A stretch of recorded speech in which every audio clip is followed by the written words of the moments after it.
Good afternoon, ladies and gentlemen. This is Robert Chappell, Executive Editor of Madison365, with your live daily update for Sunday, November 29th. Back after a couple of days off, giving us all a break from this sort of constant stream of bad news. The and there wasn't over this weekend, and I hope you had a wonderful Thanksgiving weekend. It is the news. There was just not much news that was going to be valuable over the course of this weekend for a couple of reasons. First of all, mainly there was such limited testing being processed that I don't think the numbers that were being reported Friday, Saturday, even today, are particularly illustrative of the actual situation on the ground. So I'm going to get you caught up today. And then I would anticipate probably Tuesday, Wednesday of this week, we'll have a much better picture of what's actually happening in terms of coronavirus spread. If there is a Thanksgiving spike, if Thanksgiving gatherings are going to lead to an increase in cases, we won't see that probably until like next weekend, like a week from now. So we'll keep an eye out for that, but don't expect that tomorrow. In fact, public health officials are urging you, do not run and go get tested right away, just to see if if you went to a Thanksgiving and now you're worried and now you want to go check and see if you are positive or negative. Don't do that until at least like Tuesday or Wednesday, because it's just it takes that long. If you got infected on Thursday, 3 days later, you're not necessarily going to be positive yet. So if you're concerned that you might be positive, stay home, isolate, and then get tested, 5 days after Thursday, which I guess would be like Tuesday or so. But the point is, if you go to Thanksgiving on Thursday, get tested on Saturday, and you come back negative, then you're going to think you're negative. You think you're clear, and you might not be, because it takes up to 5 days for the virus to incubate. Okay, so don't run and get tested. Do get tested if you think you might have been exposed, but do so only 5 or 6 days after you think you might have been exposed. Okay, so let's talk about these numbers that we're seeing today, and we'll hint at a little bit of yesterday's. Basically, the bottom line is that there's just not much testing being processed, but the rate of tests coming back positive has been exceedingly high just the past couple of days. And I think what that means is, we haven't been seeing the big numbers at the community testing sites. So the people who are being tested right now are people who are like it's not just preventative at this moment, right?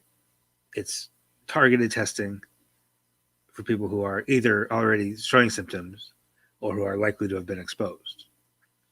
Like just over the Thanksgiving weekend, even Wednesday, before Thanksgiving, the line at Alliant Energy Center, for example, which is normally like a 2 or 3 hour wait, was like 15 minutes. So we're just not seeing that level of preventative testing. So as a result of that, if you're targeting testing at populations that are likely to test positive, you're going to get a higher percentage of positive tests. So our positive test rate right now is high, and it might be slightly artificially high. Yesterday, in fact, was the first day we were over 50% for the day. We actually reported more positive tests yesterday than negative tests. Despite that, our 7-day positive test rate actually continued to go down yesterday. Remember, the positive test rate, the 7-day positive test rate, which is kind of like it's like the bellwether for me. It's like kind of the most important number. Has been going down steadily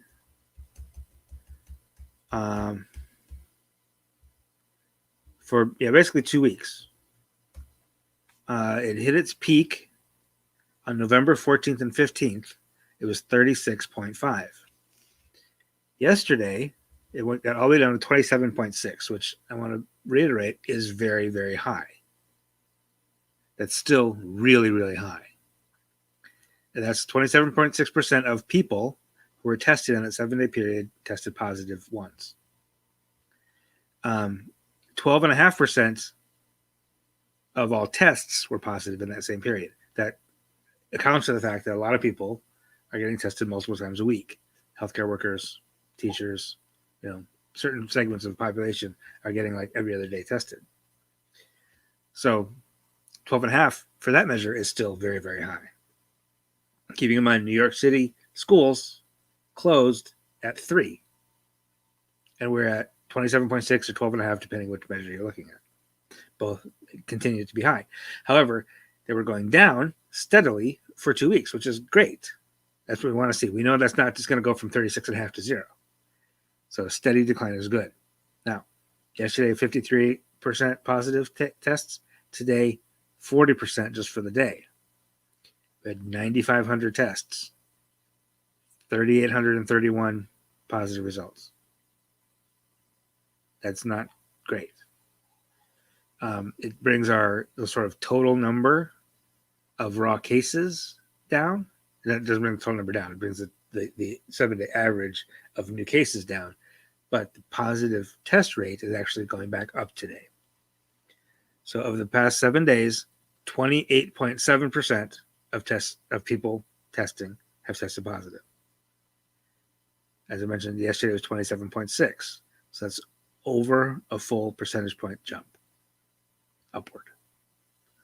Could be a 1-day thing. Maybe it could be just a little blip and we'll continue to go down this week. I hope that's the case. But anyway, to jump a full percentage point on a 7-day average is kind of a big deal. Usually that movement, whether up or down, is like within a half a point or so. Like you expect to go from, well, like for example, Saturday into Sunday went from 27.8 to 27.6. Right? It's a steady downward decline, but it's a much smaller change. So to go back up by a full point is kind of a big deal, kind of bad. Good news is that the active cases is going down. It's now below 70,000 now for the first time in a little while. 18.17% of all cases are active. That was 22% for a long time. So that's good too. That's partly because we're just doing less testing and seeing fewer positive results. Because if you have 30 days ago, you have 5,000 drop off of the active status and you only add 3,000 back, that number is going to go down. So that could be as a result of lower testing and therefore lower positive results, but we'll take it. Anytime you see numbers going down, we'll take it. The total number of total number of new cases per day on average for the last 7 days is now 4,488. That's up a little bit. There was a day a couple of days ago we only had 1,300 positive results. So that was on because of low testing. So that kind of brings that average down. So that average is going to go back up. So don't be surprised if by Tuesday or Thursday that's back over 5,000. Our 7-day death average is doing the same thing. Wednesday it was 55. Today it's 43. Because fewer deaths are being reported over the holiday weekend. We're still reporting deaths. Excuse me, we're still reporting kind of a lot of deaths, but not as many because for a death to be confirmed and put in the state data takes some time. Now, the state, on their website, you can go look and you can see probable deaths versus confirmed deaths. I don't even talk about probable deaths. I don't even look at probable deaths. I don't want to hear probable. I want to hear confirmed. There are a lot more probable deaths than confirmed deaths. Okay. But I don't want to report probable to you because even though that, that's helpful to the health folks, to the health department to have some sense as to how many deaths they could be facing or they could be looking at versus those that have already been confirmed. But for my purposes, I want to report confirmed. I don't want any speculation involved.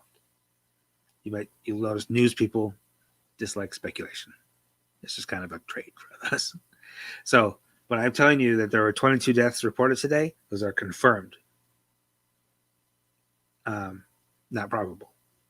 So the 22 today, 28 yesterday, 17 on Friday. I was a little concerned that 62 came in on Thanksgiving Day, so it was a little high for a holiday. 63 on the 25th on Wednesday, and 104 on Tuesday. So that, given the pattern of the past couple of weeks, the past couple of weekends we've been like 12 or 6. There's one day we actually technically reported 0. It was actually 6, but then 6 were also taken away, so it ended up being a 0. That's been like the Saturday, Sunday, Monday numbers have been like 12 or 6 in that range. Again, because the paperwork doesn't get done on the weekends. The paperwork to confirm a death and report it into the state data doesn't happen on the weekends as much. So I'm a little concerned that on our low weekend numbers, on a holiday weekend nonetheless, is 22 for today, 28 for yesterday. A little concerning. So I would not be shocked if tomorrow again is on the low side in the 20s, but then Tuesday ends up being over 100 again. I hope not, but I wouldn't be surprised if that's the case. So I wouldn't be surprised also if our 7-day daily death average starts to creep back up and into the 50s and even 60s and even higher. Okay, so again, I don't mean to bring you bad news, but basically the news, the synopsis here, the bottom line is testing is lower. Everything looks a little different, a little weird, a little lower than usual because of the holiday.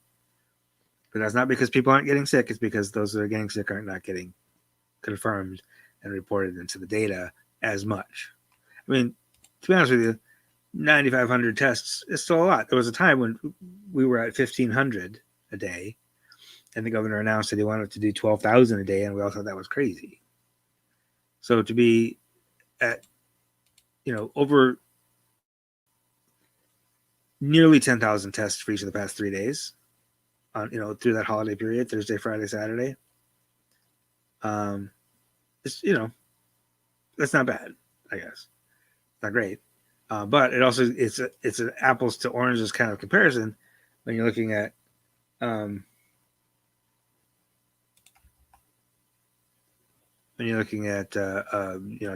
test day versus a 17,000 test day in terms of the number of cases. You can still look at the positive percentage of the test rate, right?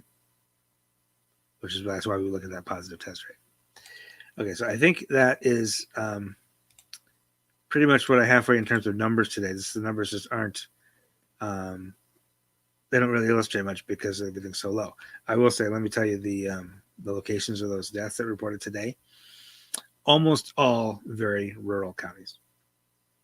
4 deaths today in Oneida County, 3 in Outagamie County, 2 each in Vernon and Milwaukee counties, and then the rest are 1 each in Waushara, Washburn, Racine, Polk, Monroe, Lincoln, Langlade, Clark, Chippewa, Burnett, and Bayfield.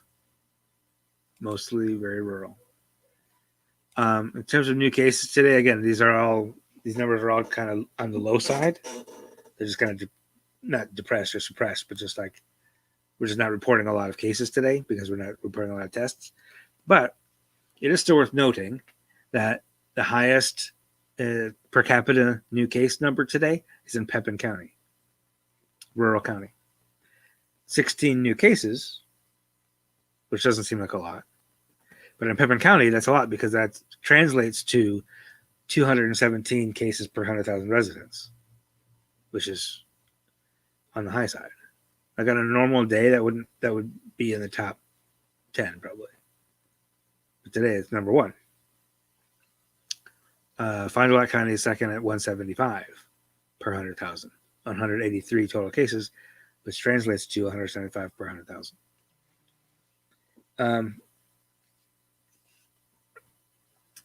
And then Rusk County 120, Buffalo County 107, 106, and Polk County right at 100, Washburn County 99, and everybody else is lower than that. So you can see it's the rural counties that are still getting hit really hard in terms of per capita new cases. Okay, I think Jay asks, are the UW-Madison negative tests included in the state's negatives? Yes, but they're like delayed by a day. It's where I don't think they've quite figured out how to sync up their data reporting, such that they're getting. I think what happens is UW will do some, run their tests and add them to their data dashboard, and then the next day those negative tests are reported into the state data, but then the state attributes them backward in time to the dates when those tests were actually run. It's a little confusing. I will say though that basically state data, when all is said and done, the state data does include UW data. UW has not reported anything since Wednesday. So they've just because it's holiday, kids aren't around. They're probably not doing any testing over the holiday. So it's just a big zero from UW since Wednesday. So tomorrow they start to resume that. Yes, you're absolutely right. They report lots of negatives because they're doing the right thing, which is testing everybody. They're testing all the staff, all the students, all the faculty, constantly. They're not twice a week. Everybody gets twice a week, whether you're symptoms or not. So this is what I was mentioning before, that when you're testing everybody, you're getting a lot of negatives, which drives your percentage of positives down, right? If you're testing only those who are most likely to be sick, you're going to catch more positives, and your positive test percentage is going to go up. So that shows you how changing the way you're testing can change those numbers, right? If the state were able to just test everybody, our positive test rate would go down precipitously. But we're just not at that place right now. So, that's good. Margie mentions Whitewater is now doing basically the same thing UW-Madison is doing. Whitewater is also doing now. That's great to hear. That's the other thing too, is that this they're using the rapid tests, which are apparently slightly less accurate. Like you're more likely to get a false negative on one of those 15-minute rapid tests. But if you're doing them 2-3 times a week, that's okay, right? Because if 1 out of 3, or if 1 out of 3 is a false negative, and you test 3 times, you're going to catch the positive when it happens, right? So that's good to hear that they're doing that in Whitewater. Okay, that's all I have for you today. Not a lot of other news happening. We got a couple really good stories lined up for you for tomorrow morning at Madison365.org, which we'll also dig into in the It's Only 10 Minutes podcast, which we'll have out tomorrow morning as well. In soccer news for Madison, announced 3 players are returning. 3 players who were new in 2020. Center back Josiah Trimmingham, who started slow but came out really strong. He has played for the Trinidad and Tobago national team. And Noah Fuson, who joined the team in August and came out as a substitute in each one of the team's remaining 12 games, and scored his first professional goal in the final match. And then the biggest one, Michael Vang, who was the team's leading scorer. And important besides that, because he was the first ever Hmong American professional soccer player.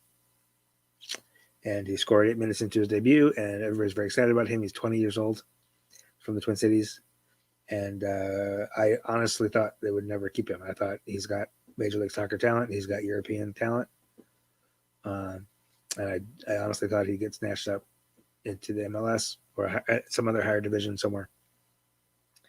But he's going to stay in Madison one more year, which is very exciting. So there's your soccer update. Again, watch Madison365.org tomorrow morning for the full updates of the news from Madison and across Wisconsin. We got some political news in there. We've got some arts news for you. And download the podcast. It's only 10 minutes wherever you get podcasts, Stitcher, Spotify, Apple Podcasts. And then I'll be back tomorrow afternoon with another daily update for you. Until then, enjoy the rest of your evening, and we will see you soon. This is 365 Media.